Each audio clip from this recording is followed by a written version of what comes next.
اب نبی کریم صلی اللہ علیہ وسلم کی عمر تقریباً 35 سال ہو گئی، اور بنیادی طور پر ابھی تک آپ تجارت کرتے تھے، باقی اپنی اکنامک ایکٹیویٹیز کو دیکھتے تھے، کوئی آپ سے فیصلہ کروا لیتا، کوئی آپ کے پاس امانتیں رکھوا لیتے، یعنی ایک اچھی لائف آپ گزار رہے تھے۔ اور جب آپ کی عمر ہوتی ہے 35 سال، اس زمانے میں ایک جھگڑا پیدا ہوتا ہے حجر اسود کے حوالے سے۔ ہوتا یہ ہے کہ بیت اللہ میں 3 4 بار ایسا سیلاب آیا کہ جس کی وجہ سے لوگوں کو لگا کہ اب بیت اللہ کی عمارت بہت کمزور ہوگی اور کسی بھی ٹائم گر سکتی ہے۔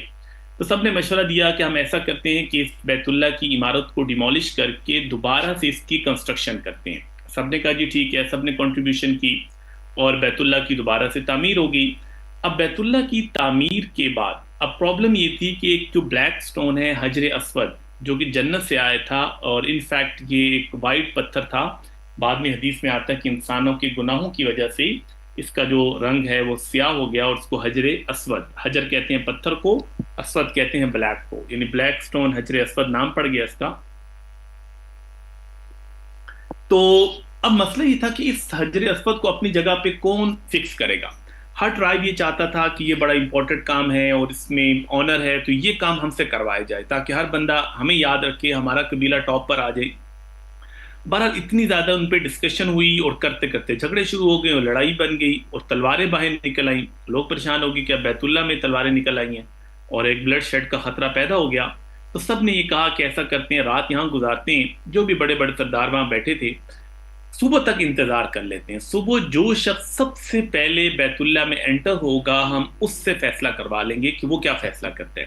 لکیلی نبی کریم صلی اللہ علیہ وسلم سب سے پہلے بیت اللہ میں انٹر ہوتے ہیں، اور نبی کریم صلی اللہ علیہ وسلم نے جب دیکھا ساری بات سنی تو آپ نے کہا کہ میرے اگر مجھ سے فیصلہ کروانا ہے تو تمام لوگ میرے فیصلے کو مانو گے۔ سب نے کہا کہ ٹھیک ہے جی، آپ صادق امین ہیں، ہمیں آپ پر اعتماد ہے کہ آپ کسی کے ساتھ زیادتی نہیں کریں گے۔ نبی علیہ السلام نے ایک بہت بڑی چادر منگوائی، اس کے درمیان میں پتھر رکھا، اور تمام کے تمام جو چیف تھے یا ان کے ریپرزنٹیٹیوز تھے ان کو کہا کہ آپ اس چادر کو ڈیفرنٹ جگہوں سے پکڑ لو تاکہ سب کی پارٹیسپیشن ہو جائے، سب کی نمائندگی ہو جائے۔ اور جب سب اٹھا کے اس کو بیت اللہ کے پاس لے آئے تو آپ نے اپنے ہاتھوں سے اس کو بیت اللہ پہ فکس کر دیا۔ اور اس طریقے سے آپ دیکھتے ہیں کہ نبی کریم صلی اللہ علیہ وسلم نے خوبصورت ججمنٹ کے ذریعے سے، ایک دانشمندانہ فیصلے کے ذریعے سے، وائز ڈیسیژن کے ذریعے سے کتنا ایمیکیبلی اس مسئلے کو سولو کیا۔ اور جب ہم پڑھیں گے نا انشاءاللہ آگے پروفٹ صلی اللہ علیہ وسلم ایز پیس میکر یا ایز ڈپلومیٹ، تو وہاں پر یہ واقعہ آپ کے لیے ایک امپورٹنٹ ہوگا کہ کس طریقے سے نبی علیہ السلام نے سفارتکاری کروائی، ایک صلح کروائی اور پیس کے لیے کام کیا ایک اچھے فیصلے کے ذریعے سے، کیونکہ دنیا میں مشکل ترین کام ہوتا ہے کہ آپ ایک ایسا فیصلہ کریں جو تمام سٹیک ہولڈرز کے لیے قابل قبول ہو، کیونکہ جب بھی آپ کو فیصلے کے لیے بلائے گا تو دوسرے فریق کو لگے گا کہ ہمارے ساتھ زیادتی ہوئی ہے، لیکن ایسا فیصلہ جس میں تمام لوگوں کو نمائندگی مل رہی ہے، تمام لوگوں کو مل رہا ہے کہ ہمارے ساتھ بالکل انصاف ہو رہا ہے اور ہم جو چاہ رہے تھے ہمیں مل رہا ہے، تو یہ فیصلہ کرنا آسان نہیں تھا، لیکن نبی علیہ السلام نے کتنے وزڈم کے ساتھ یہ فیصلہ کر کے ایک اچھی ڈپلومیسی بھی قائم کی، ایک پیس میکنگ کے حوالے سے بھی آپ کی بہت اچھی ایفرٹ تھی، ورنہ بلڈ شیڈ بالکل ہونے والا تھا۔ تو یہ ہے جی فکسنگ آف بلیک سٹون حجر اسود کو نصب کرنا۔ اچھا جی، اس کے بعد نبی کریم صلی اللہ علیہ وسلم کی لائف میں نا کچھ ہمیں تبدیلیاں نظر آتی ہیں۔ آپ لوگوں کے ساتھ ساتھ میں میسج بھی دیکھ لوں۔ چادر سے بتائیں، سمجھ نہیں آئی۔ چادر سے مراد یہ ہے کہ ایک چادر، کیونکہ پتھر تو اتنا سا ہے نا، آپ اس پتھر کو تو سارے لوگ نہیں اٹھا سکتے، آپ نے ایک بڑی چادر، جیسے یہ ٹیبل ہے، اتنی بڑی چادر منگائی، پتھر درمیان میں رکھا اور ڈفرنٹ سردار کو کہا کہ کوئی چادر کا یہ کارنر پکڑ لے، کوئی درمیان سے پکڑ لے، کوئی ادھر سے پکڑ لے، ادھر سے پکڑ لے۔ اب چادر کو سب لوگوں نے پکڑ لیا تو سب کو یہ لگا کہ ہم جو ہیں بیت اللہ کے حجر اسود کو اٹھانے میں ہمارا بھی رول ہے، ہمارا بھی حصہ پڑ گیا، کیونکہ اب ایک پتھر کو اٹھانا اتنے لوگوں کو ہاتھ نہیں لگ سکتا تھا، لیکن اس کو ایک بڑی چادر میں رکھ کر چادر کو ڈفرنٹ کارنر سے پکڑنا آسان تھا۔ اس طریقے سے نبی علیہ السلام نے سب جو چاہ رہے تھے ان کی نمائندگی بھی کروا لی، اور اس کے بعد نبی کریم صلی اللہ علیہ وسلم نے اچھا فیصلہ کر کے ان کی لڑائی کو بھی ختم کروا دیا۔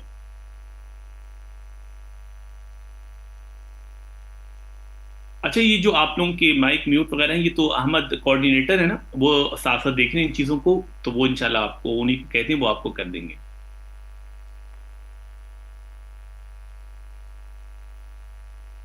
اچھا جی، اس کے بعد سویرا ریاض، اردو میں انگلش میں پرابلم نہیں ہے، صرف مسئلہ یہ ہوتا ہے کہ اردو میں پیپر جب آتے ہیں نا تو دیکھیں مجھے خود بھی اندازہ ہوا ایک دو بار پیپر چیک کرنے سے کہ اردو میں پیپروں میں ارریلیونٹ مٹیریل بہت زیادہ ہوتا ہے، کیونکہ جب آپ کی اپنی زبان ہوتی ہے نا تو اس میں آپ تھوڑا سا ڈسکشن زیادہ ہی کر لیتے ہیں، ارریلیونٹ چیزیں لکھ دیتے ہیں، اس سے کیا ہوتا ہے کہ کوشچن میں جو پوچھا کچھ جا رہا ہوتا ہے اور ہماری ارریلیونٹ چیزیں زیادہ آ جاتی ہیں تو آپ کو پھر زیادہ لکھنا پڑے گا، اتنا ٹائم نہیں ہوتا، ایک تو یہ بہت بڑا مسئلہ ہے۔ اردو میں ہینڈ رائٹنگ اتنی خراب ہوتی ہے کہ یقین کر لیں اتنا اچھا کانٹینٹ ہوگا اور وہ پڑھا نہیں جائے گا، تو یہ مسئلہ بھی اگر کسی کا ہے ہینڈ رائٹنگ اچھی نہیں ہے اس کو بھی میں ریکمینڈ نہیں کروں گا۔ تیسرے نمبر پر بعض بچے اتنی زیادہ املا کی غلطیاں کرتے ہیں کہ املا کی غلطیاں کریں گے یا پرائمری لیول کی غلطیاں کریں گے تو ایگزامینر کیا کرے گا؟ وہ آپ کی املا ٹھیک کرے گا یا آپ کا کانٹینٹ پڑھے گا یا آپ کا انالیسس پڑھے گا؟ اس کا ذہن سارا خراب ہو جاتا ہے، وہ ڈائیورٹ کر دیتے ہیں اس کو، پھر آپ کے نالج اور آپ کا کانٹینٹ بھی اچھا نہیں لگ رہا ہوتا جب ہر چیز میں آپ نے املا کی غلطی کی ہوئی ہے۔ اس کے علاوہ انگلش اردو میں بسا اوقات آپ لکھنے کی پریکٹس کم ہوتی ہے نا، کیونکہ اب دیکھیں آپ 11 پیپر انگلش میں کر رہے ہیں، فلو بنا ہوا ہے۔ اگر یہ پرابلم نہیں ہے، آپ سمجھتے ہیں کہ آپ اچھے انداز سے کر سکتے ہیں تو آپ اردو انگلش میں جائیے، اردو میں جائیے، کوئی مسئلہ نہیں ہے، ٹھیک ہے۔ جہاں سے آپ کو چیزیں مل جائیں گی، وہ میرے خیال ہے کہ ابھی میں دیکھتا ہوں دوبارہ واٹس ایپ پہ نا میں نے چیزیں بھیج دی ہیں، تو ہو سکتا ہے کہ آپ کو تھوڑا ٹائم لگ رہا ہو اس کے اندر۔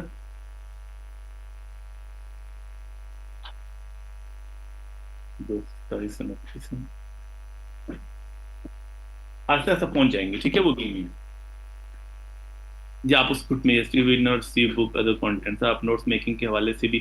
نثار احمد میرے خیال میں کچھ بچوں نے ابھی جوائن کیا، ہم نے نا پہلی کلاس میں کافی چیزیں ڈسکس کی تھی، انفیکٹ ایک اورینٹیشن ہوئی تھی، اس کے بعد ہماری فرسٹ کلاس ہوئی تھی، تو فرسٹ کلاس میں بھی ہم نے اورینٹیشن کا تھوڑا سا ٹچ دے کر باقی چیزیں بتائی تھیں۔ میں نے ڈی اسٹوڈنٹس آپ کو یہ کہا تھا کہ میں آپ کو نوٹس بنانے کے سارے طریقے بتاؤں گا، فار ایگزامپل چلے میں آپ کو تھوڑا سا بتا دوں، بچے آپ لوگ کنفیوز نہ ہو کہ شاید تیاری کیسے ہوگی۔ دیکھیں ابھی میں آپ کو یہ چیز بتا رہا ہوں کہ ابھی ہم نے صرف یہ کرنا ہے کہ سیرت کو پڑھنے کی کوشش کرنی ہے، جب ہم سیرت پڑھ لیں گے نا اس کے بعد میں آپ کو کانٹینٹ دکھا دیتا ہوں کہ ایم ایس ورڈ کی کوئی فائل کھولتا ہوں، جسٹ اے منٹ۔ دیکھیں آپ کو میں نے ابھی ابھی بلکہ ایم ایس ورڈ کی فائل بھی بھیجی ہے، اس کے اندر آپ کو یہ بتایا جائے گا کہ آپ نے نوٹس کیسے بنانے ہیں، اور نوٹس بنانے کی پوری میں آپ کو پریکٹس کرواؤں گا۔ یہ جو فائل ہے نا آپ خود بھی اس کو دیکھ سکتے ہیں، میں نے بھی آپ کو سینڈ کر دی ہے۔ دیکھیں جب ہم سیرت پڑھ لیں گے نا پھر ہم ایک ایک ڈائمینشن کو اس کے اکارڈنگلی تیار کریں گے، اس میں کامن آیات نکال لیں گے، ٹھیک ہے۔ اس کے بعد اس میں ہم کامن جو ہماری حدیثیں ہیں، کامن کوٹیشن ہے پورے چیپٹرز کے لیے تاکہ آپ کو پرابلم نہ ہو، کتابوں کے نام کون سی امپورٹنٹ کتابیں ہیں اس پورے چیپٹر کے لیے وہ بھی ہم تیار کر لیں گے۔ اس کے بعد ایک ایک کوشچن کو ہم تیار کریں گے، جیسے پروفٹ صلی اللہ علیہ وسلم ایز ڈپلومیٹ، ابھی دیکھیں ہم نے جس طرح فکسنگ آف بلیک اسٹون کی ایگزامپل پڑھی، تو یہاں پر ہم ایک ایک چیز کو تیار کریں گے کہ انٹروڈکشن کیسے بنائیں گے، کتنی لائنوں کا ہوگا، اس کی اسپیس کتنی ہوگی، آپ کا میجر تھیم کیسے بنے گا، آپ کا سپورٹنگ پیراگراف، کریٹیکل انالیسس کی ہم پریکٹس کریں گے۔ تو ایک ایک کوشچن جب ہم اٹیمپٹ کریں گے نا تو آپ کو خود ہی پتہ لگ جائے گا کہ آپ نے نوٹس میکنگ کیسے کرنی ہے۔ تو اس سٹیج پہ نوٹس میکنگ کی ابھی ضرورت نہیں ہے، اس ٹائم ہم صرف اپنا ایک اچھا کانٹینٹ تیار کریں، کیونکہ ابھی آپ لاسٹ 3-4 ایئرس کے پیپر دیکھتے ہیں، پرابلم یہ آ رہی ہے کہ کوشچن اپلائیڈ فارم میں آتے ہیں۔ اپلائیڈ کا مطلب ہے کہ یہ نہیں ہے کہ آپ نے ایک چیز تیار کیا ہے ایز اٹ از پیپر میں آ جائے گی، وہ اتنا گھما پھرا کے دیتے ہیں کہ جب تک آپ کے پاس کانٹینٹ اچھا تیار نہیں ہے، آپ نے کانٹینٹ کو تمام اسپیکٹ سے تیار نہیں کیا تو آپ اس کوشچن کو انڈرسٹینڈ نہیں کر سکتے۔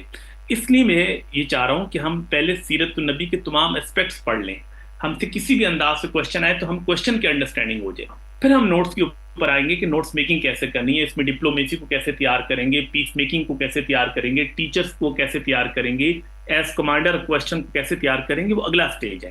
اس وقت تک جو آپ کو میں نے کام بتایا ہے کہ صرف آپ نے سیرت النبی کو تیار کرنا ہے، جو ہم کانٹینٹ پڑھتے جائیں اس کانٹینٹ کو تیار کرتے جائیں، یہ میں چاہ رہا ہوں، ٹھیک ہے۔ آئی ہوپ کہ آپ کو میسج سمجھ آ گیا ہوگا۔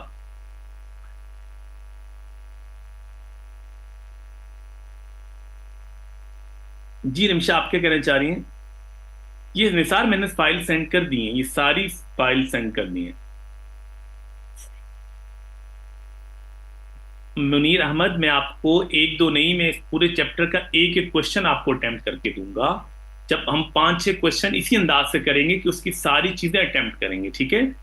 کنکلوژن سے لے کر انٹروڈکشن سے لے کر آپ تھوڑا سا ٹائم دیجئے، اور جس انداز سے میں آپ کو کہہ رہا ہوں نا آپ چلیں تو آپ کو بہتر ہوگا۔ ثاقب آپ کو بھی مل جائیں گی، واٹس ایپ پہ سینڈ کیے، میرا خیال ہے کہ فائل کچھ ہیوی ہے تو آپ کو کچھ ٹائم لگ رہا ہوگا، آپ کو چیزیں مل جائیں گی، ٹھیک ہے؟ تھوڑا سا آپ لوگ ٹرسٹ کیجئے اور بلیف رکھیں ان شاء اللہ تعالیٰ اپنے اوپر بھی، اللہ تعالیٰ پر بھی، اور میرے اوپر بھی، کہ ہم جس انداز سے میں آپ کو چلاؤں گا نا تو اس طریقے سے آپ کے لیے آسانی ہوگی۔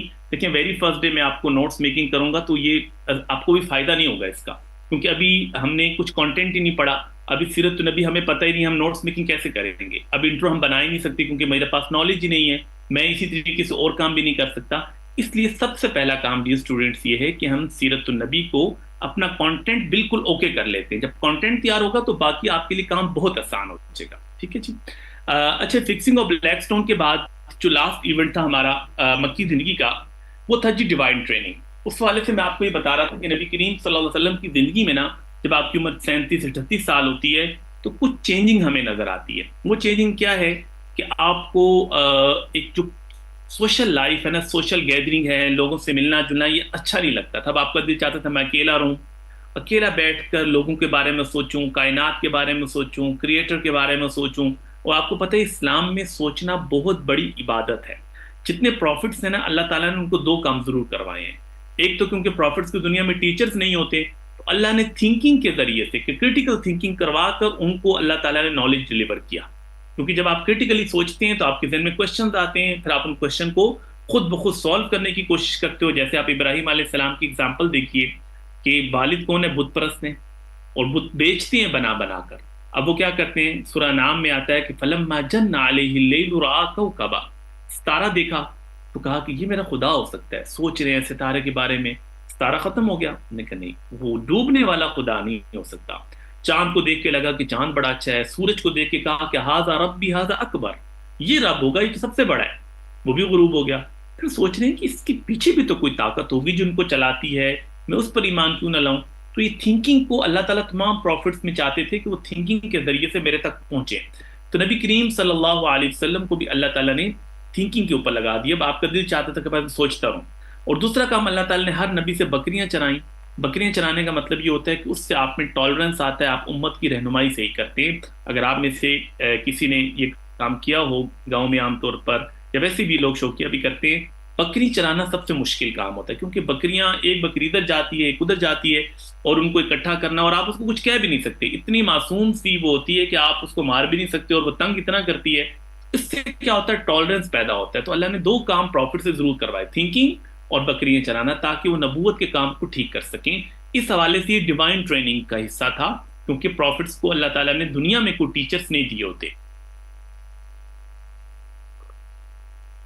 تو بہرحال جی، نبی علیہ السلام اکیلے بیٹھتے، پھر آپ کے یہ اسپیل بڑھتے گئے، کبھی غار ہرا چلے جاتے، کسی اور کیف میں چلے جاتے، کئی کئی مہینے آپ وہاں پہ رہتے، پانی لے جاتے، کھجور لے جاتے، اور وہاں پہ رہتے، سوچتے رہتے۔ اسی طریقے سے ٹائم گزرتا گیا۔ جب نبی علیہ السلام کی عمر ہوتی ہے 40 سال، اور آپ غار ہرا میں بیٹھے ہوتے ہیں، اور 27 رمضان المبارک کو نبی علیہ الصلوۃ والسلام وہاں پر ہوتے ہیں، تو ایک دم آپ دیکھتے ہیں کہ ایک شخص آپ کے سامنے آگے کھڑا ہو جاتا ہے، اور ایک دم کہتا ہے کہ ریڈ، اقرا، پڑھیے۔ آپ کہتے ہیں کہ آئی کانٹ ریڈ، ما انا بقارئ، میں تو پڑھا ہوا نہیں ہوں۔ پھر وہ کہتے ہیں اقرا، ریڈ، پڑھیے۔ نبی علیہ السلام نے پھر یہی کہا۔ تیسری بار جب اس نے یہی جواب سنا تو اس نے نبی علیہ السلام کو اپنے سینے سے اتنی زور سے لگایا کہ آپ کو لگا کہ شاید میرا سانس نکل جائے گا، اور اس کے بعد نبی علیہ السلام کو 5 آیات پڑھا دی۔ اقرا بسم ربک الذی خلق، خلق الانسان من علق، اقرا وربک الاکرم الذی علم بالقلم، علم الانسان ما لم يعلم۔ یہ 5 آیات پڑھا کر چلا گیا۔ اب نبی کریم صلی اللہ علیہ وسلم کے لیے بڑا ایک نیا ایکسپیرینس تھا کہ آپ اکیلے بیٹھے ہوئے، ایک بندہ آ جائے اور یہ سارا ایکسپیرینس کرے، تو انسان کو بڑا عجیب سا لگتا ہے۔ نبی علیہ السلام فوراً نیچے اترے، اور آپ نے دیکھا نیچے جا کر تو حضرت خدیجہ کے پاس پہنچے۔ وہاں پر حضرت خدیجہ نے دیکھا کہ آپ کا جسم کانپ رہا ہے، تو فوراً آپ کے اوپر کمبل دیا، اور نبی علیہ السلام کو تسلی دیتی تھی کہ آپ پریشان نہ ہوں، آپ نے تو کبھی کسی کا غلط سوچا ہی نہیں ہے، ہمیشہ آپ نے لوگوں کی مدد کی، تو اللہ تعالیٰ کبھی آپ کو اکیلا نہیں چھوڑے گا۔ بہرحال جی، جب نبی علیہ السلام کو اس طرح سے سکون نہیں ملا تو حضرت خدیجہ نے کہا آئے میں آپ کو اپنے کزن کے پاس لے جاتی ہوں، جن کا نام تھا ورقہ بن نوفل۔ ورقہ بن نوفل بہت بڑے اسکالر تھے، جیوز کتابیں بھی ان کو آتی تھیں، کرسچنس کی کتابیں بھی آتی تھیں، لیکن اتنے بڑے ہو چکے تھے کہ زندگی کے آخری ایام گزار رہے تھے. انہوں نے جب وہ ساری چیزیں نبی علیہ السلام سے سنی، انہوں نے پھر سیکنڈ ٹائم کنفرم کیا. آپ کو میں بتا چکا ہوں کہ فرسٹ ٹائم کس نے کنفرم کیا تھا نبی علیہ السلام کی پروفیٹہڈ کو؟ شاباش بتائیے، کون بتائیں گے؟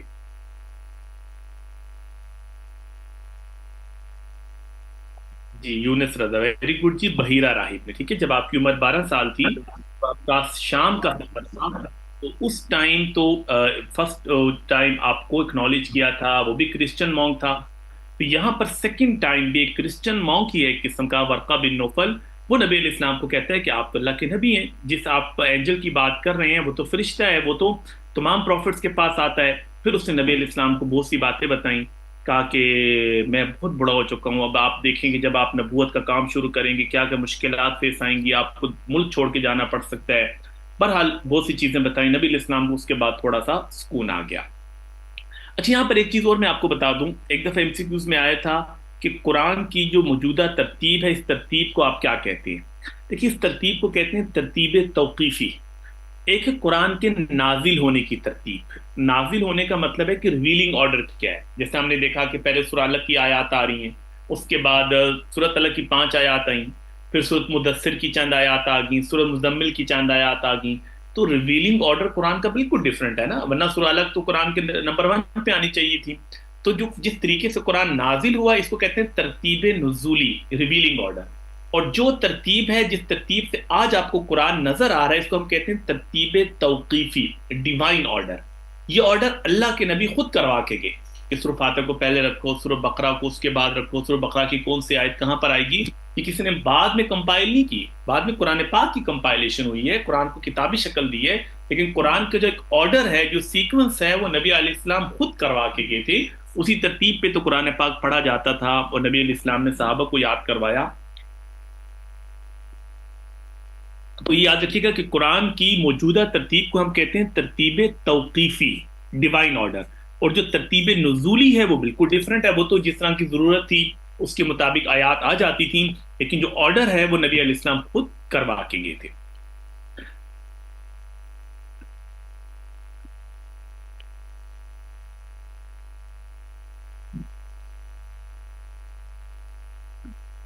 ترتیب توقیفی، ٹھیک ہے جی.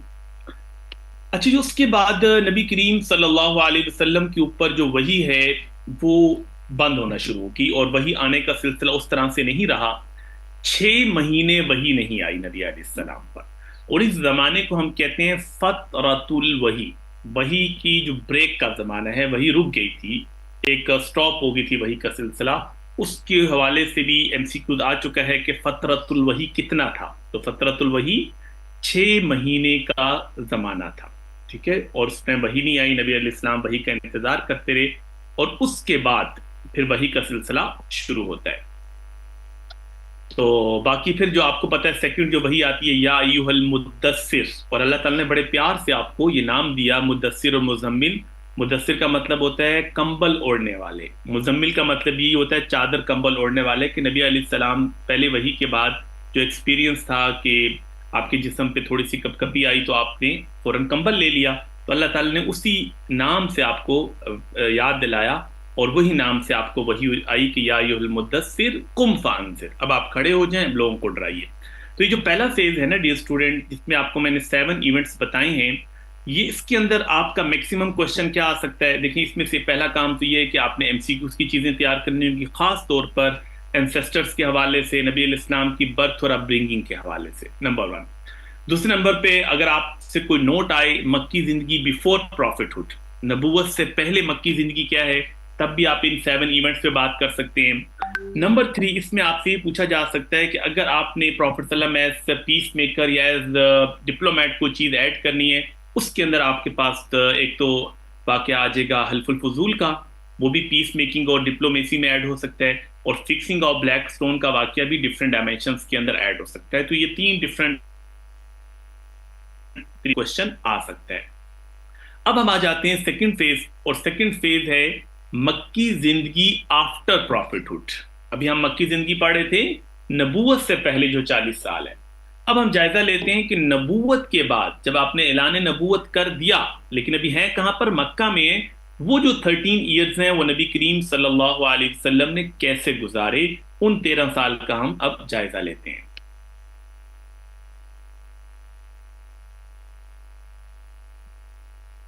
سیکنڈ نازل سورت مدثر، جی جی بالکل ماشاءاللہ آپ لوگ خود ہی جواب دے رہے ہیں، دیٹس گڈ۔ مبیحہ، مبیحہ ہی نام ہے نا میرا خیال ہے۔ دیکھیے ورقہ بن نوفل ایمان اس لیے نہیں لائے کہ نبی علیہ السلام نے ابھی تک دعوت لانچ نہیں کی نا، آپ نے اناؤنسمنٹ نہیں کی۔ پہلی وہی میں آپ کو یہ تو نہیں کہا گیا کہ آپ جائیں لوگوں کو ڈرائیے، آپ پر وہی آئی، انہوں نے اس کو اکنالج کر لیا۔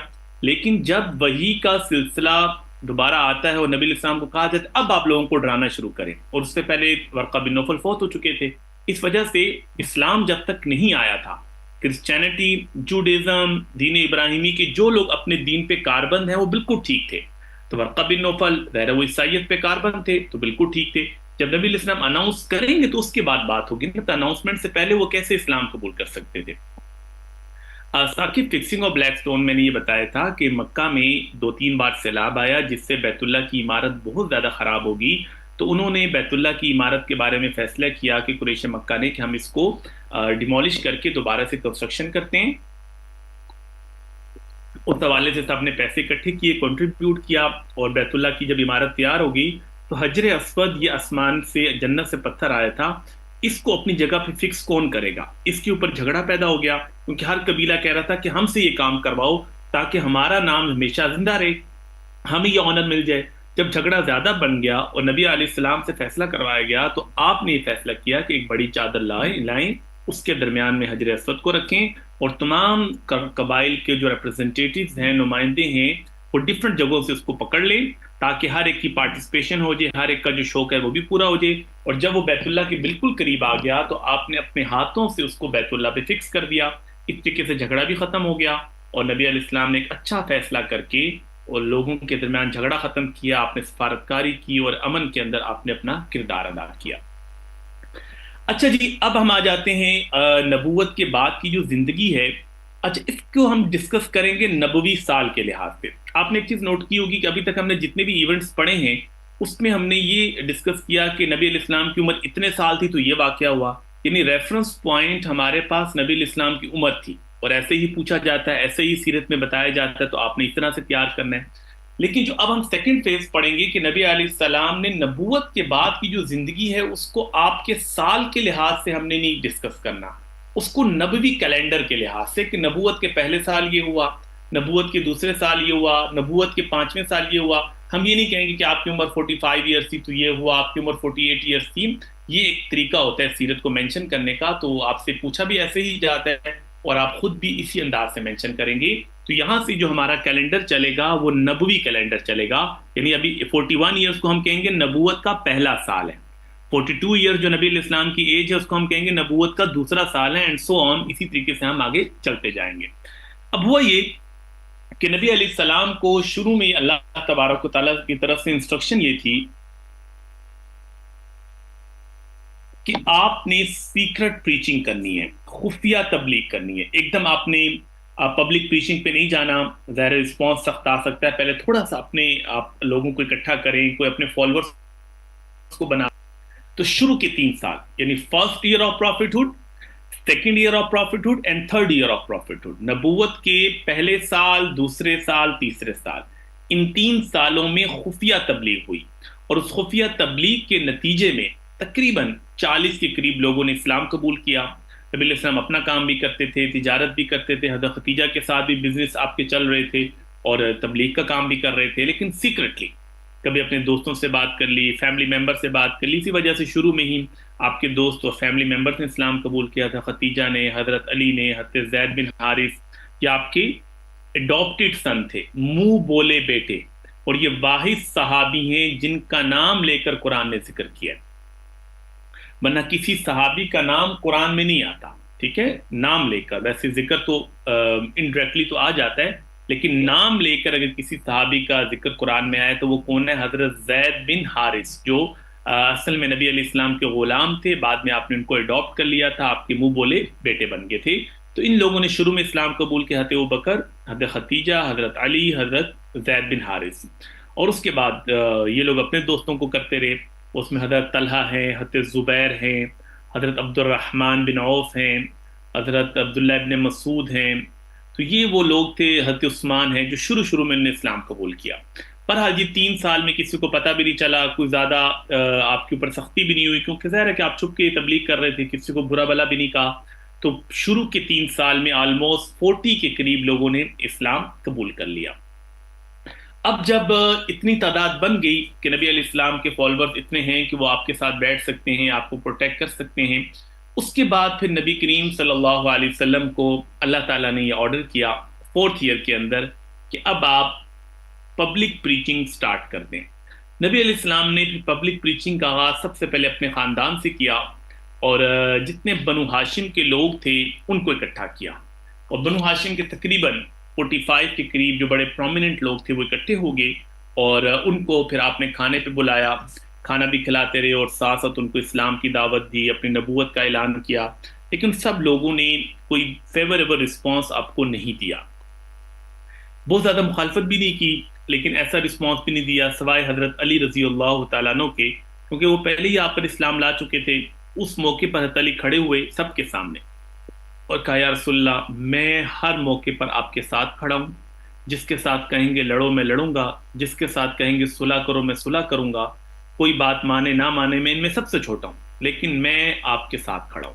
لیکن اس کے علاوہ کوئی بنو ہاشم کا شخص نبی علیہ السلام کے ساتھ کھڑا نہیں ہوا.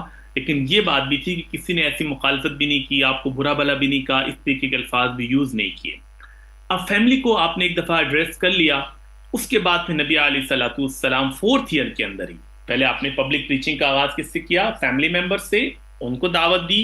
اس کے بعد پھر آپ نے پریچنگ کا آغاز شروع کیا عام پبلک کے ساتھ، اور اس کا طریقہ آپ نے یہ رکھا کہ آپ صفا پہاڑی پہ کھڑے ہو گئی، اور وہاں پہ کھڑے ہو کر پھر آپ نے اناؤنسمنٹ کی، اپنی نبوت کا اعلان کیا، اسلام کی دعوت کا آغاز کیا. اور وہاں سے پھر نبی علیہ السلام کے لیے ایک مشکل ترین سفر شروع ہو جاتا ہے. اور مشکل ترین سفر کیوں ہے؟ کہ اس میں آپ کے کمپینینز کو ٹارچر کیا گیا، نبی علیہ السلام کو فزیکلی ٹارچر کیا گیا، مینٹلی ٹارچر کیا گیا، طرح طرح سے آپ کو تکلیفیں دی گئیں. تو وہ جو ایک مشکل ترین سال ہے آپ کا 4th ایئر، یہ سٹارٹ ہو جاتا ہے. اچھا، اس کے اندر آپ نے پیپر پوائنٹ آف ویو سے 2-3 چیزیں ذہن میں رکھنی ہے. کہ ایک بار کوشچن آیا تھا کہ discuss the tolerance and forgiveness of holy prophet صلی اللہ علیہ وسلم، کہ آپ نے بتانا ہے کہ نبی کریم صلی اللہ علیہ وسلم کی زندگی میں ٹالرنس اور فارگیونیس کا لیول کیا ہے. میں آپ کو سامنے کوشچن رکھ دیتا ہوں تاکہ آپ ساتھ ساتھ کوشچنس کو بھی دیکھ کر نا انسان کو پھر تیاری کرنے میں آسانی ہوتی ہے کہ کس ٹائپ سے چیزیں آتی ہیں، تاکہ آپ جب ان چیزوں کو تیار کریں تو اس چیز کو ذہن میں رکھیں کہ اس میں کوشچن کس انداز سے آ سکتا ہے. یہ میں کوشچن آپ کے ساتھ شیئر کر رہا ہوں. پہلا ہی بلکہ کوشچن ہے سیرت النبی کا. اب یہ بھی دیکھیں، یہ ایسا کوشچن تھا کہ اگر آپ کو پوری سیرت النبی نہیں آتی تو آپ اس کو اٹیمپٹ نہیں کر سکتے. Discuss the status and grade of tolerance and forgiveness in the life of the holy prophet صلی اللہ علیہ وسلم. نبی کریم صلی اللہ علیہ وسلم کی حیات مبارکہ میں، یعنی پوری زندگی میں، چاہے وہ مکی زندگی ہے مدنی زندگی ہے، تحمل و برداشت، کہاں کہاں آپ نے ٹالرنس کا مظاہرہ کیا، اور عفو درگزر، کہاں کہاں اپنے لوگوں کو معاف کیا، اس کو جو مقام حاصل ہے، یعنی جو کام آپ نے کیے وہ کہاں کہاں کیے، اس کا احاطہ کریں، یعنی وہ ساری چیزیں آپ بتائیے. اب اس میں ظاہر ہے کہ آپ کو ساتھ یہ بھی دیکھنا ہے کہ نبی علیہ السلام کو کہاں کہاں آپ نے ٹالرنس کی، کہاں کہاں فارگیونیس کی، ان تمام ایونٹس کو بھی تھوڑا آپ نے اکٹھا کرنا ہے. اس انداز سے بھی کوئی نہ کوئی چیز آپ سے پوچھی جا سکتی ہے. کوشچن آپ کو نظر آ گیا سب کو؟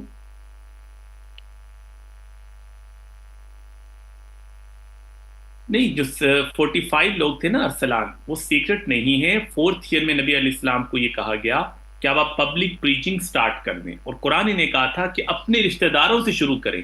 وَأَنذِرْ عَشِيرَتَكَ الْأَقْرَبِينَ، پہلے اپنے قریبی رشتہ داروں کو ڈرائیے. تو 4th ایئر میں پبلک پریچنگ کا آغاز ایسے کیا کہ پہلے اپنے بنو ہاشم کے لوگوں کو ڈرایا، ان کو بات کی، اللہ کا پیغام بتایا، اس کے بعد پھر آپ نے آگے بات کرنی شروع کی.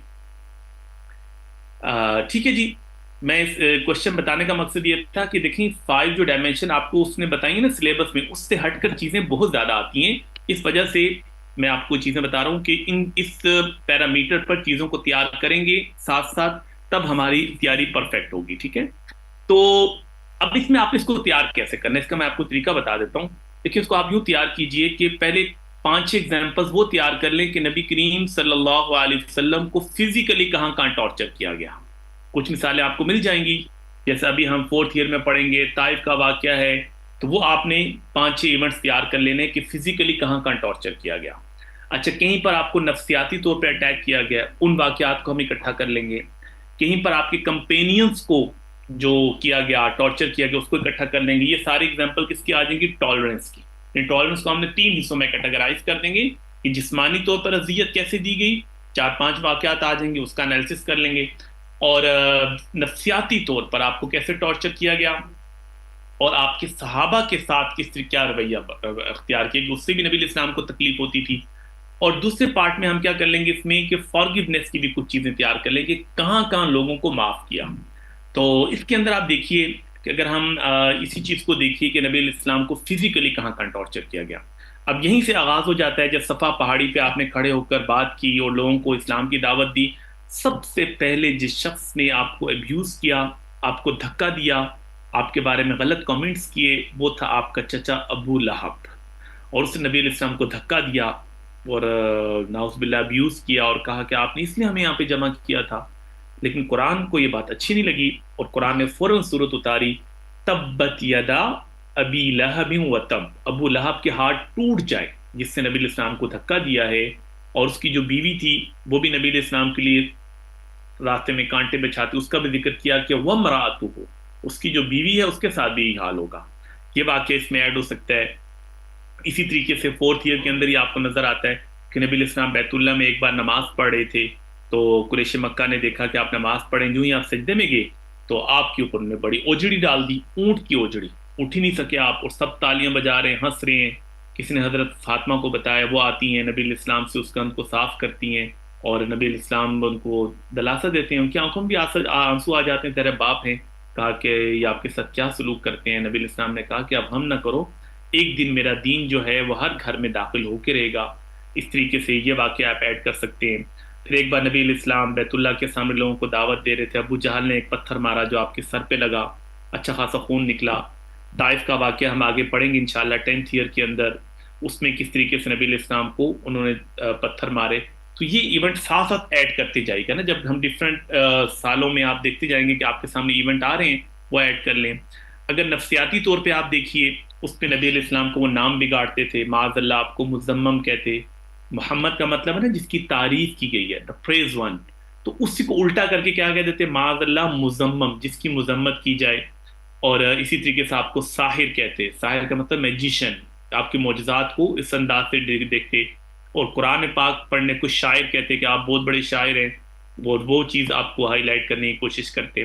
پھر ابو نبی علیہ السلام کی بیٹیوں کو طلاقیں دلوائیں، انہوں نے، ان کی شادی ہو چکی تھی، وہ طلاق دلوائی، وہ واقعہ آپ ایڈ کر سکتے ہیں۔ وہ سب نفسیاتی طور پہ اٹیک کرنے کی چیزیں تھیں نا۔ اسی طرح سے شیب ابی طالب، جس میں نبی علیہ السلام کو 3 سال رکھا گیا، وہ بھی کیا ایگزامپل تھی، جس میں آپ کا معاشی بائیکاٹ کیا گیا، آپ کا معاشرتی بائیکاٹ کیا گیا، وہ بھی اس میں ایڈ ہو سکتا ہے۔ تو اسی طریقے سے نفسیاتی طور پر بھی سائیکلوجیکلی کیسے نبی علیہ السلام کو افیکٹ کرنے کی کوشش کر رہے تھے، وہ بھی ایونٹ ساتھ ساتھ آتے جائیں گے، ٹھیک ہے؟ وہ بھی آپ اس میں ایڈ کر لیجئے گا۔ اور کمپینینز کی جہاں تک بات ہے، وہ بھی ہم دیکھیں گے ساتھ ساتھ، جیسے حضرت بلال ہے، حضرت بلال کا آقا تھا امیہ بن خلف،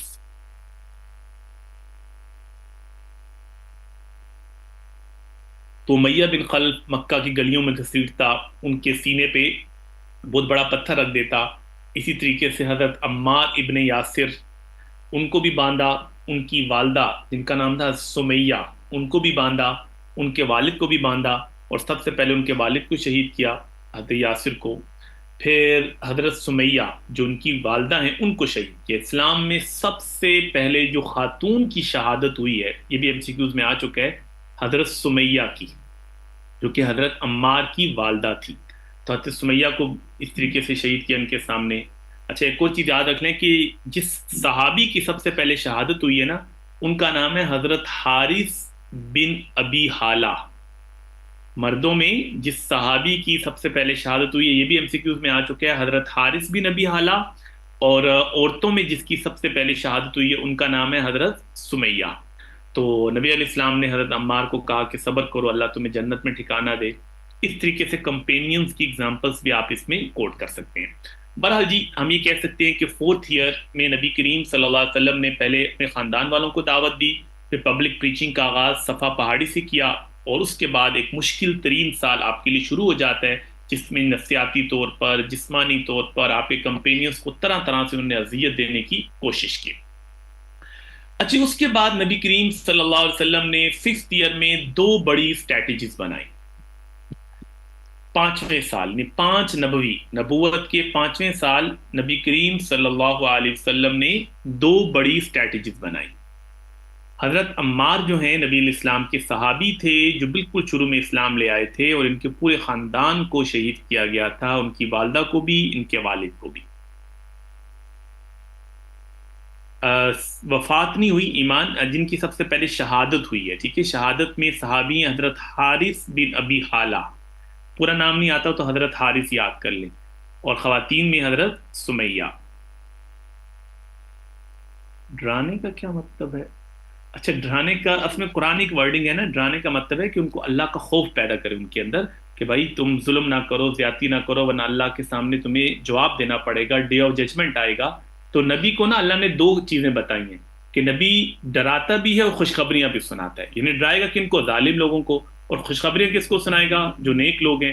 تو مبشرا و نذیرا، آپ نبی علیہ السلام کا جو نام سورۃ احزاب میں آتا ہے نا کہ یا ایھا النبی، اے نبی ہم نے آپ کو کیا بنایا؟ انا ارسلناک شاہدا و مبشرا نذیرا، ہم نے آپ کو خوشخبریاں دینے والا بھی بنایا اور ڈرانے والا بھی. تو ڈرانے کا مطلب ہے جو لوگ ظلم کر رہے ہیں، زیادتی کر رہے ہیں، ان کو یہ احساس دلاؤ کہ ڈے آف ججمنٹ میں آپ کا حساب ہوگا.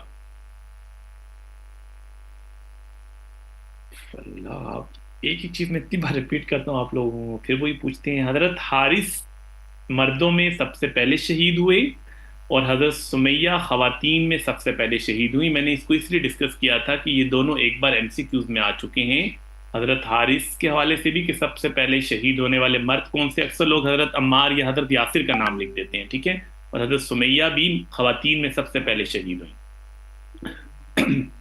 زید حضرت عمار کی والدین کو شہید کیا گیا تھا، ٹھیک ہے، اس لحاظ سے ہم ان کی فیملی کو کہتے ہیں کہ ان کے والد اور والدہ دونوں کو. جی پاس پیپر ایم سی کیو جہاں جہاں آ رہے ہیں نا، میں وہ ساتھ ساتھ ریپیٹ کر رہا ہوں تاکہ آپ کو اندازہ ہوتا رہے کہ کن کن پاس پیپر میں کیسے ایم سی کیوز آئے ہیں، اسی لحاظ سے آگے بھی تیار کرتے جائے. اور کوئی بات تو نہیں پوچھنی، آگے چلیں. اچھا جی میں یہ کہہ رہا تھا کہ 5th ایئر کے اندر نبی کریم صلی اللہ علیہ وسلم نے 2 بڑی اسٹریٹجیز بنائی، کیونکہ 4th ایئر ایک مشکل ترین سال تھا. قریش مکہ نے طرح طرح سے آپ پہ اٹیک کیا، آپ کو طرح طرح سے ٹارچر کرنے کی کوشش کی. ظاہر ہے جب بھی کوئی چیز آپ ایک فیتھ کو سٹارٹ کرتے ہیں، ایک نیا مذہب ہے، تو اس کے حوالے سے مشکلات تو آنی تھی. لیکن 5th ایئر میں آپ نے 2 بڑے کام کیے، اور دونوں اسٹریٹجیز آپ کی بڑی کامیاب ہوئی. پہلے نمبر پہ آپ نے کام کیا، دار ارکم کو اسٹیبلش کیا، ہاؤس آف ارکم. دار ارکم، دار کہتے ہیں گھر کو، ارکم صحابی کا نام ہے زید بن ارکم، اسی کے نام سے یہ دار ارکم ہے. اور نبی علیہ السلام نے ان سے کہا کہ دیکھو یہ آپ کا گھر ہے، بڑا کھلا ڈلا سا ہے اور سیکیور ہے، اگر یہ خالی پڑا ہوا ہے، اگر آپ ہمیں یہ گھر دے دو، ہم مسلمانوں کو یہاں پہ شفٹ کر دیں، کیونکہ مسلمان بیت اللہ میں بیٹھتے ہیں اور میں ان کو قرآن پڑھاتا ہوں، چیزیں بتاتا ہوں، تو وہ انسٹیگیٹ ہوتے ہیں قریش مکہ، ان کو غصہ آتا ہے، وہ ہم پہ اٹیک کرتے ہیں، مسلمان بیچارے مار کھاتے ہیں اس کی وجہ سے. اگر ہم مکہ سے اوجل ہو جائیں، اکیلے بیٹھیں گے، تھوڑی سیکیورٹی ہوگی، تو وہاں پر ہمیں فائدہ ہوگا. تو حضرت زید بن ارقم نے کہا کہ رسول اللہ گھر خالی ہے، آپ بالکل یہاں پہ شفٹ ہو جائیں.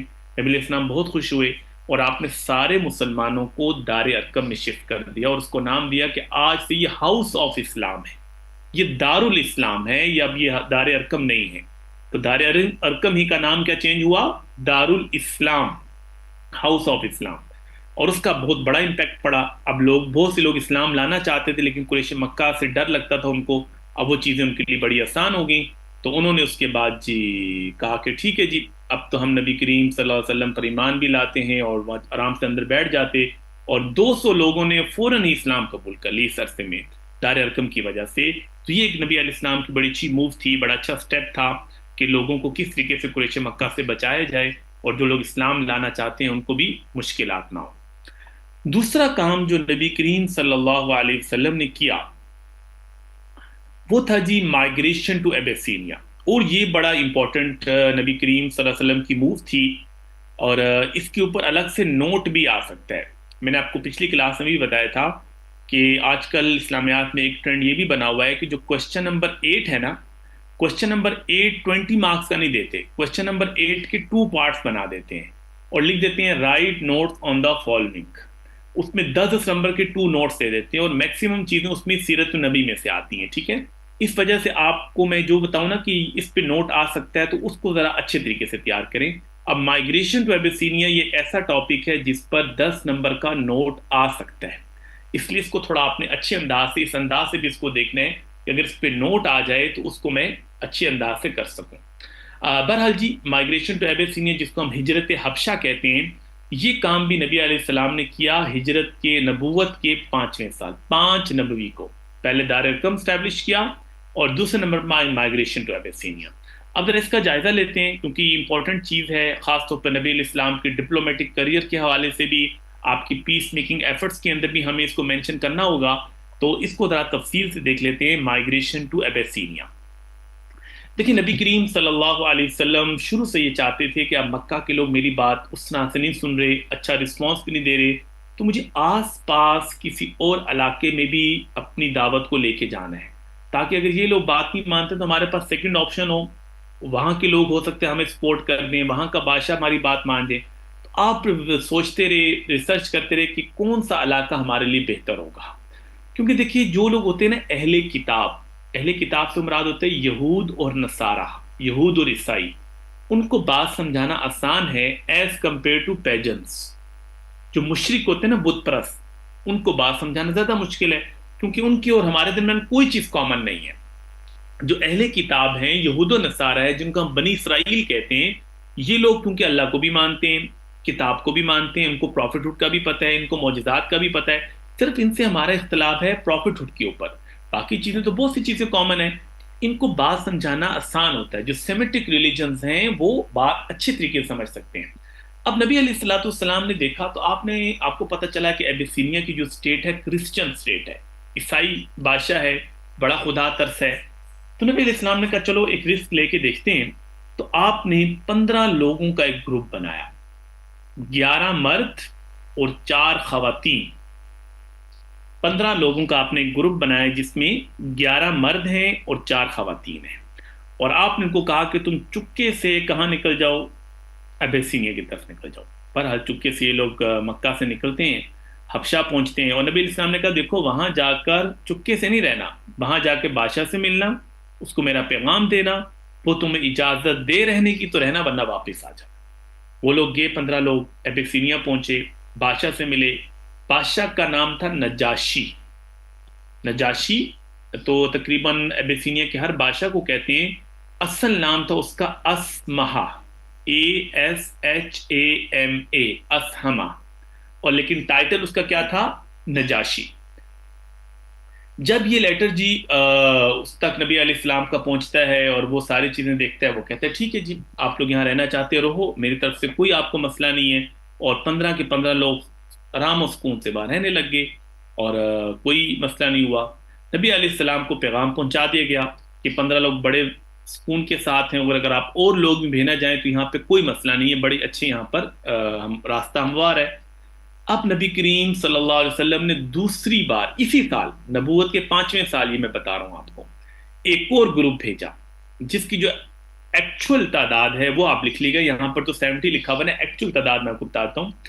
79 مرد تھے اور 8 خواتین. جو دوسرا گروپ آپ نے بھیجا اس میں 79 مرد اور 8 خواتین اس کے اندر موجود تھیں. وہ لوگ بھی تیار ہو گئے، وہ بھی چپکے سے مکہ سے نکلتے ہیں، ایبیسینیا پہنچے، بادشاہ سے ملاقات ہوئی. اور خاص طور پر آپ نے حضرت جعفر کو اس کے اندر بھیج دیا. حضرت جعفر نہیں جانا چاہ رہے تھے، آپ نے کہا نہیں تمہاری وہاں پہ ضرورت ہے، اور وہاں پر ان لوگوں کے پاس کوئی ایسا بندہ نہیں ہے کہ جس کی کمیونیکیشن سکل اچھی ہو، جو بادشاہوں کے دربار میں بات اچھی کر سکے. تم سپوک پرسن ہو ہمارے، اچھے انداز سے بات کرنا، تم جاؤ ساتھ. پر آج جی نجاشی سے ملاقات ہوئی. نجاشی نے کہا ٹھیک ہے آپ کے پہلا گروپ بھی رہ رہا ہے، آپ بھی سکون سے رہو، لیکن کوئی جھگڑا وغیرہ نہ کرو. وہ لوگ بھی رہنے لگ گئے. لیکن اب کی بار قریش مکہ کو یہ بات ہضم نہیں ہوئی کہ مسلمانوں کو تو اتنا زبردست شیلٹر مل گیا کہ ابیسینیا کی اسٹیٹ نو ڈاؤٹ کہ ایک پاورفل اسٹیٹ تھی، اور وہ مسلمانوں کو اتنا بڑا سپورٹ کر رہا ہے، مسلمانوں کے لیے ایک شیلٹر بن گیا ہے۔ تو انہوں نے ایک اپنا اجلاس بلایا، اور قریش مکہ کا اجلاس کہاں پہ ہوتا تھا؟ یہ بھی MCQs میں آ چکا ہے، آپ میں سے کوئی بتا سکتے ہیں قریش مکہ کہاں بیٹھ کر اپنا اجلاس کرتے تھے؟ جی،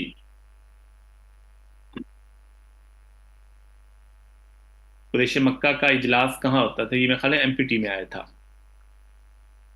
ان کا اجلاس مکہ کے سامنے انہوں نے ایک جگہ بنائی تھی، ویری گڈ تھی، فیض احمد نے بتایا، دار الندوہ۔ ٹھیک ہے، صرف ندوہ نہ لکھیں، دار الندوہ، فیض پورا لکھ دیں، ویری گڈ۔ تو دار الندوہ میں ان کا اجلاس ہوتا تھا۔ مکہ کے سامنے ہی ایک بڑی حویلی سی تھی، یہاں پہ لوگ بیٹھتے تھے اور ساری کنسپائریسیز کرتے تھے اسلام کے خلاف۔ کہاں پر؟ دار الندوہ۔ اچھا جی، اب یہ لوگ یہاں بیٹھے، نہیں دار کوئی آپ میں سے پورا لکھ دیں، دار بھی ساتھ لکھ دیں، DAR، اور اس کے بعد ندوہ، چلیں میں نے لکھ دیا دارن،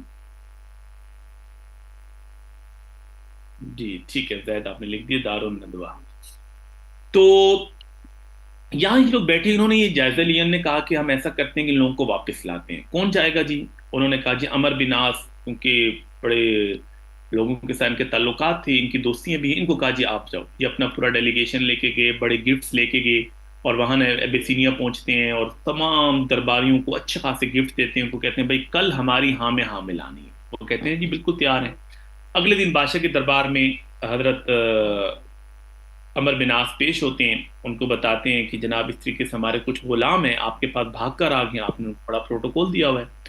تو کہتے ہیں بلا لو جی، کون ہے آپ کے غلام؟ سب مسلمانوں کو بلاتے ہیں، اور وہاں پر آپ دیکھیں کہ نبی علیہ السلام کی وزڈم کے حضرت جعفر کو جو آپ نے بھیجا، تو حضرت جعفر نے وہاں پہ ایک تقریر کی، وہ آپ کو حدیث کی کتابوں میں مل جاتی ہے، بڑی خوبصورت سپیچ کی۔ انہوں نے کہا کہ دیکھو اسلام سے پہلے ہم لوگ کیا تھے، پورا ایک مقدمہ رکھا ہے، اور اسلام آنے کے بعد ہمارے میں کیا تبدیلی آئی ہے، وہ ساری چیزوں نے بڑی کھول کے بتائیں کہ ہم بت پرست تھے، یہ سوشل ایولز ہمارے اندر تھے، نبی علیہ السلام نے ہمیں کیا کیا چیزیں بتائیں، سچائی کے بارے میں بتایا، برائی کو کیسے روکنا ہے، ہر چیز بتائی۔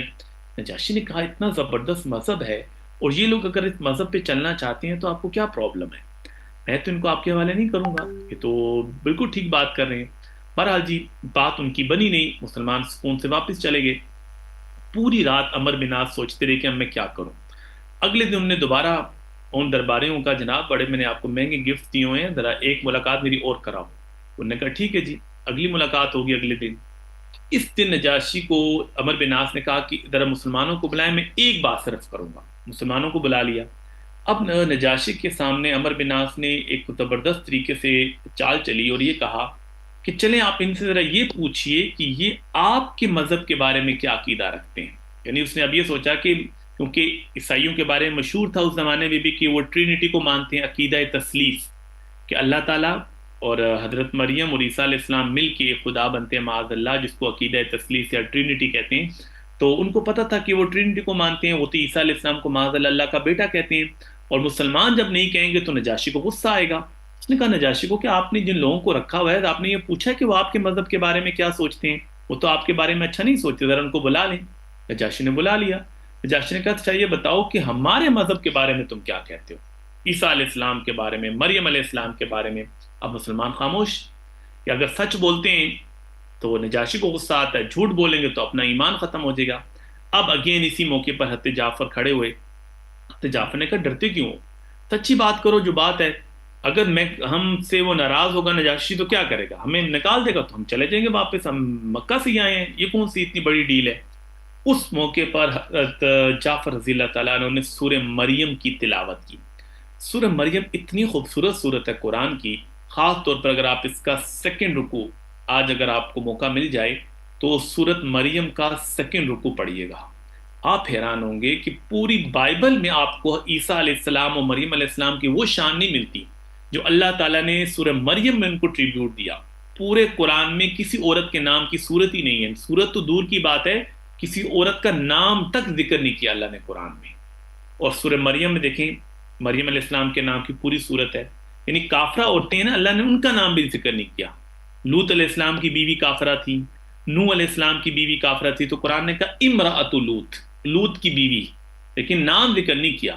ہمارے نبی کے بارے میں اللہ نے کہا ازواج النبی، نبی کی بیویاں، لیکن واحد حضرت مریم ہے جن کا نام ذکر کیا۔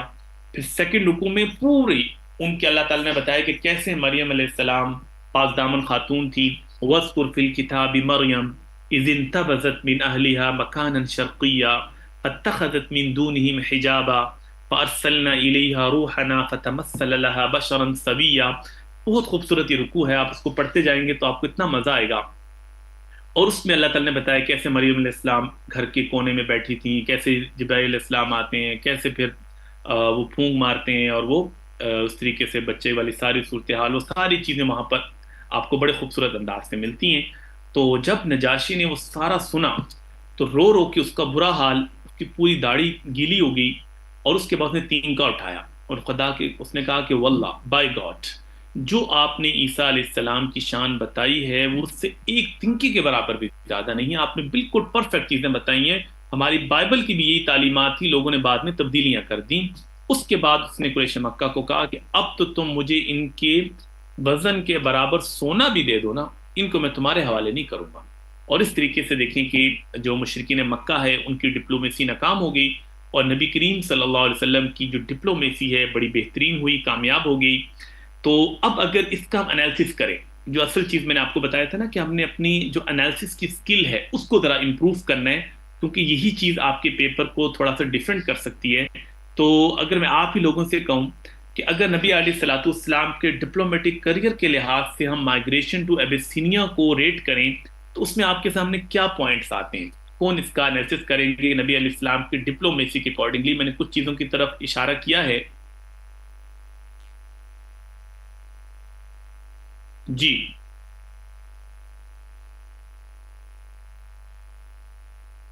کوئی بتا سکتے ہیں کہ مائگریشن ٹو ایبیسینی میں آپ کو ڈپلومیسی کے اکارڈنگلی کیا چیز نظر آ رہی ہے؟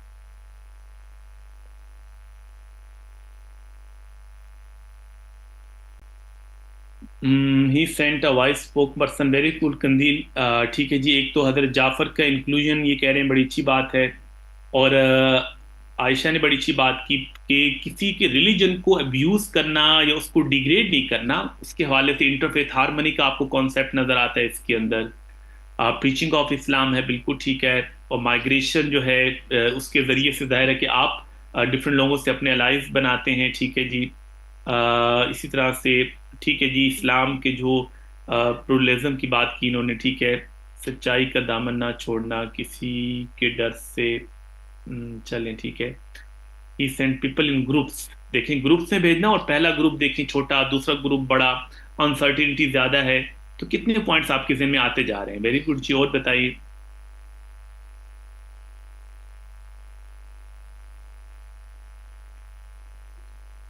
اچھا جی، یہ کوشچن میں بعد میں ڈسکس کرتے ہیں رمشا، ٹھیک ہے، پہلے یہ تاکہ تو بات یہاں سے دوسری طرف نکل جائے۔ Propagation of Islamic diaspora in other states, ٹھیک ہے جی، ٹریٹی آف حدیبیہ ہے، ٹریٹی آف حدیبیہ کا کیا تعلق ہے اس سے؟ سافٹ کارنر، ٹھیک ہے جی۔ بہت سے آپ نے پازیٹیو پوائنٹس بتائے ہیں۔ دیکھیں جب آپ اس کا جائزہ لیتے ہیں سب سے پہلے آپ کے ذہن میں کیا چیز آتی ہے کہ نبی کریم صلی اللہ علیہ وسلم نے ایبیسینیا کی سلیکشن کیوں کی؟ سب سے بنیادی بات یہ ہے نا کہ جب ایک ڈپلومیٹ ہے وہ اپنے لیے ایک بلاک بنانا چاہتا ہے، الائنس بنانا چاہتا ہے، تو سب سے پہلے یہ دیکھا جاتا ہے کہ کس کو میں چنوں کہ جو میرا اچھا اتحادی ہوگا، جس میں ٹرسٹ کر سکتا ہوں۔ آس پاس کتنی ریاستیں تھیں، طائف کے لوگ بھی تھے، بنو ثقیف بڑا قبیلہ تھا، اور لوگ بھی تھے، لیکن آپ نے ایبیسینیا کا انتخاب کیا، اس کے اوپر بات کر سکتے ہیں۔ اور ایبیسینیا کا انتخاب کیوں کیا؟ کہ کرسچن کنگ ہے، اور کرسچینٹی اور اسلام میں بہت سی چیزیں کامن ہیں، بڑی اسٹیٹ تھی، اور آپ کو لگ رہا تھا کہ اسلام کو سپورٹ کرے گا، اس کی ریپوٹیشن فیم بڑی اچھی تھی، اس لیے آپ نے ایبیسینیا کا انتخاب کیا۔ سملرٹی بھی زیادہ تھی، اس کی شہرت بھی اچھی تھی، اور ایک پاورفل اسٹیٹ تھی، اگر پیچھے کھڑی ہوتی ہے تو مسلمانوں کو فائدہ ہوتا۔ سلیکشن کے اوپر آپ بہت اچھی بات کر سکتے ہیں۔ پھر نبی کریم صلی اللہ علیہ وسلم نے، انسرٹینٹی تھی، غیر یقینی صورتحال تھی، تو کم لوگ ہیں، جب صورتحال بہتر ہوگی تو آپ کو بڑی تعداد میں لوگ نظر آتے ہیں، یہ بھی آپ کی ایک ڈپلومیٹک سکل نظر آ رہی ہے ہمیں۔ اسی طریقے سے تیسرے نمبر پہ آپ کو نظر آ رہا ہے کہ دونوں میں خواتین ہیں، کہ اسلام دونوں کا ایک رول چاہتا ہے کہ خواتین وہاں پہ خواتین کے ساتھ انٹریکشن کریں گی، مرد مرد کے ساتھ کریں گے. تو معاشرے میں جب دونوں لوگ ہیں تو آپ نے دونوں کو انوالو کرنا ہے. نبی علیہ السلام دیکھیں بالکل وہی اپروچ ہے کہ سٹارٹ سے ہی آپ نے خواتین کو اپنے پولیٹیکل مشن کے اندر، اپنے ڈپلومیٹک مشن کے اندر شامل کیا. اور یہ آسان کام نہیں ہوتا خواتین کو وہاں بھیجنا اور اتنا مشکل سفر کرنا. تو پہلے گروپ کے اندر بھی خواتین ہیں، دوسروں میں بھی ہیں، تو ان کا رول، ان کے ساتھ انٹریکشن، اس چیز بھی ہمیں نظر آتی ہے.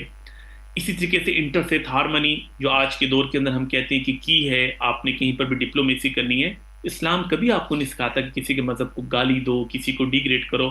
آپ دیکھیں کتنے سکون کے ساتھ اسلام نے مریم علیہ السلام کی شان بیان کی، عیسیٰ علیہ السلام کی. کہ ہمیں یہ غلط نظریہ ہے، ہم یہ سمجھتے ہیں کہ اسلام باقی سب کو ڈیگریڈ کرتا ہے. بھائی اسلام نے کبھی نہیں کہا کہ تورات غلط ہے، انجیل غلط ہے. قرآن صرف یہ کہتا ہے کہ جب نیا مذہب آتا ہے پچھلا والا کینسل ہو جاتا ہے. اب پچھلا کینسل ہو گیا، کینسل ہونے کا مطلب یہ تو نہیں ہے کہ وہ غلط ہے، اس کو ایبروگیٹ کر دیا ہے، بات یہاں تک ختم ہو جاتی ہے. باقی اپنے دور میں تو وہ بالکل ٹھیک مذہب تھا. تو قرآن نے کبھی ان کو اس طریقے سے ڈیگریڈ نہیں کیا، ان کو غلط نہیں کہا. اس سے ایک انٹرفیتھ ہارمنی کا کانسیپٹ جنریٹ ہوا. پتہ چلا کہ اسلام کی کتنی زیادہ ایک انکلوژن کی اسلام بات کرتا ہے. اسی طریقے سے آپ دیکھیں اس کے اندر کہ حضرت جعفر کی جو سلیکشن ہے وہ بڑی امپورٹنٹ ہے، ان کو بھیجنا. اب دیکھیں آج کے دور پہ جب بھی ہم ڈپلومیسی کی بات کرتے ہیں کہ ایک ڈپلومیٹ ہونا چاہیے، ہمارا اسپوک پرسن ہو، تو کیا کوالٹیز دیکھتے ہیں؟ آپ کہیں یار کمیونیکیشن اسکل اچھی ہو، آپ کہتے ہیں نالج ہو، آپ کہتے ہیں کانفیڈنس ہو، آپ کہتے ہیں گیٹ اپ اچھا ہو. یہ ساری چیزیں نبی علیہ السلام نے خیال کیا. دیکھیں سردار کے بیٹے حضرت ابو طالب کے بیٹے حضرت جعفر، سردار کے بیٹے ہیں، پتہ ہے کہ بادشاہوں کے دربار میں بات کیسے کرتے ہیں، ٹھیک ہے. اور سردار کے بیٹے ہیں تو کانفیڈنس تو ہونا ہی تھا. نالج دیکھیں، اب انہیں جگہ کوئی اور ہوتا جس کو سورہ مریم ہی نہ آتی ہوتی، کیا ڈیفینڈ کرتے؟ بادشاہ کے دربار میں ڈر جاتے، جھوٹ بول دیتے، اور بہت کچھ ہو سکتا تھا. لیکن کیسے نبی کریم صلی اللہ علیہ وسلم نے انتخاب کیا حضرت جعفر کا، اور حضرت جعفر نے بڑے اچھے انداز سے کیا کیا ان کو، اس کے اوپر آپ بات کر سکتے ہیں. تو کتنے پوائنٹس آپ کے سامنے آتی جائیں گی. یہ سارے کریٹیکل انالیسز ہوتا ہے، ٹھیک ہے. جو میں آپ کو بار بار کریٹیکل انالیسز کی بات کر رہا ہوں کہ کریٹیکل انالیسز وہ واقعہ نہیں ہوتا، اس واقعے کی امپیکٹس پہ ہم نے بات کرنی ہوتی ہے. اب مائگریشن ٹائپ سین تو ایک ایونٹ ہے نا، وہ آپ نے ایونٹ بتا دیا. اب جو ہم یہ سارے پوائنٹس پہ بات کر رہے ہیں کہ ڈپلومیسی کیسے ہے، نبی علیہ السلام نے کیسے لانگ ٹرم بینیفٹس کو دیکھا، کیسے وہاں پہ کوئی جھگڑا نہیں ہوتا ہے، یہ ساری چیزیں ہم کریٹیکل انالیسز کے اندر شامل کرتے ہیں، جس میں اس کے اوپر کامنٹری کر رہے ہوتے ہیں. جتنا اچھا ایونٹ آپ کو آتا ہوگا اتنی اچھی آپ اس پہ کامنٹری کر سکیں گے.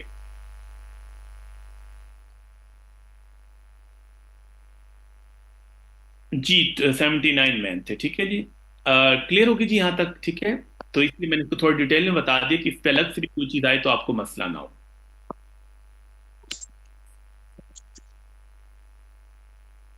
جی کسی نے کچھ بولنا ہے تو بتائیے. اچھا جی، اس کے بعد آ جاتے ہیں 6 ایئر کی طرف. نبوت کا چھٹا سال. نبوت کا جو چھٹا سال ہے،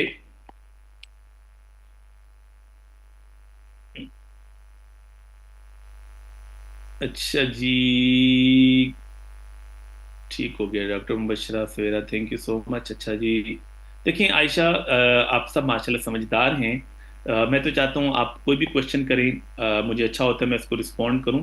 لیکن کوئی ایسا کوشچن پلیز نہیں کرنا جس میں آپ کو پتہ ہے سیکٹیرین چیزیں آ جاتی ہیں، ٹھیک ہے. تو اس میں ظاہر ہے کہ ہر انسان کا اپنا بلیف ہے، چیزیں ہیں، اس میں کوئی بھی ہرٹ ہو جاتا ہے اس بات سے. تو ان چیزوں کو آپ نے نہیں بولنا، ٹھیک ہے.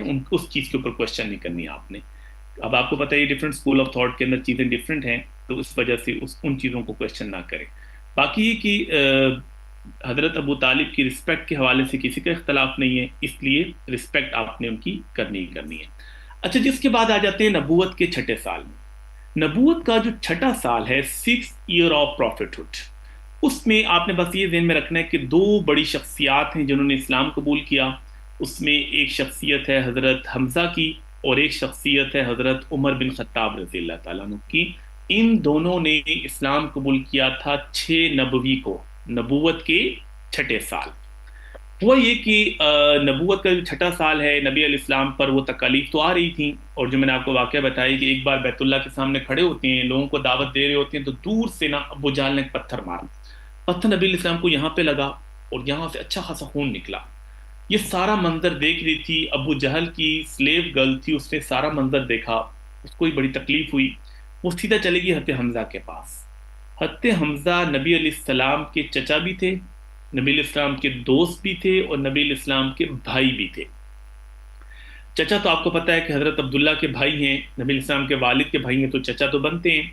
اور آپ کے بھائی اس طریقے سے تھے کہ رضائی بھائی، فاسٹر بردر، کیونکہ عمر میں زیادہ فرق نہیں تھا، 2 سال کا گیپ تھا عمر میں۔ تو حضرت صوبیہ جنہوں نے نبی علیہ السلام کو فیڈ کروایا تھا، انہوں نے ہی حضرت حمزہ کو بھی فیڈ کروایا۔ حضرت صوبیہ کی وجہ سے نبی علیہ السلام اور یہ کیا بن گئے؟ فاسٹر بردر بن گئے۔ تو بھائی کی وجہ سے بھی ایک تعلق تو تھا۔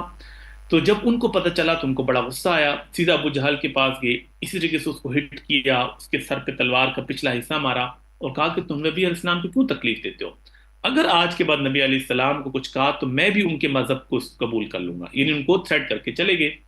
پھر نبی علیہ السلام کے پاس آئے، دیکھا آپ گھر میں بیٹھے ہیں، تو ان کو آ کے کہا یا رسول اللہ آپ پریشان نہ ہو، میں نے آپ کا بدلہ لے لیا ہے، میں نے ابو جہل کو اس طریقے سے مارا ہے۔ نبی علیہ السلام نے کہا دیکھو مجھے مارنے سے خوشی نہیں ہوتی، مجھے اس دن خوشی ہوگی حمزہ جس دن تم اسلام قبول کرو گی۔ تو حمزہ کہتے ہیں میں خاموش ہو گیا، گھر گیا اور دل میں بات آ گئی۔ تھوڑی دیر بعد میں دار ارقم دیکھا، نبی علیہ السلام دار ارقم میں بیٹھے ہوئے تھے، اور میں نے کہا رسول اللہ میں اسلام لانا چاہتا ہوں۔ نبی علیہ السلام بہت خوش ہوئے، حضرت حمزہ سے آپ کو بہت پیار تھا۔ تو حضرت حمزہ کا اسلام جو ہے وہ بھی نبوت کے چھٹے سال میں ہمیں نظر آتا ہے۔ اور اس کے بعد ہی نبوت کے چھٹے سال میں ہی ایک اور شخصیت ہیں جن کا نام ہے حضرت عمر بن خطاب رضی اللہ تعالیٰ عنہ، بنو ادی کے سردار ہیں قریش کی۔ میں نے آپ کو بتایا تھا کہ ایک فیملی ہے بنو ادی، تو ان کا تعلق ہے قریش کی فیملی بنو ادی سے۔ تو شروع کے 5-6 سال تو انہوں نے اسلام کی سخت مخالفت کی، بہت سے لوگوں کو ٹارچر بھی کیا۔ اور اب جب حضرت حمزہ نے اسلام قبول کر لیا تو قریش مکہ نے میٹنگ کی، انہوں نے کہا اس طرح تو نبی علیہ السلام جس کو بھی کنونس کرتے ہیں وہ کنونس ہو جاتا ہے، ہمارے بڑے بڑے سردار اسلام قبول کر رہے ہیں، اب ہم کیا کریں؟ سب نے طے کیا کہ معاذ اللہ نبی علیہ السلام کو ہم نے ختم کرنا ہے۔ کون کرے گا؟ سب نے کہا کہ یہ کام تو عمر کر سکتا ہے۔ اور تو عمر نے کہا میں ریڈی ہوں، نے تلوار نکالی اور سیدھا غصے سے نکل آئے۔ اب عرب میں نا اگر آپ تلوار نکال کے جا رہے ہیں نا باہر، اس کا مطلب ہوتا ہے کہ آپ شدید غصے میں ہیں، مارنے جا رہے ہیں کسی کو۔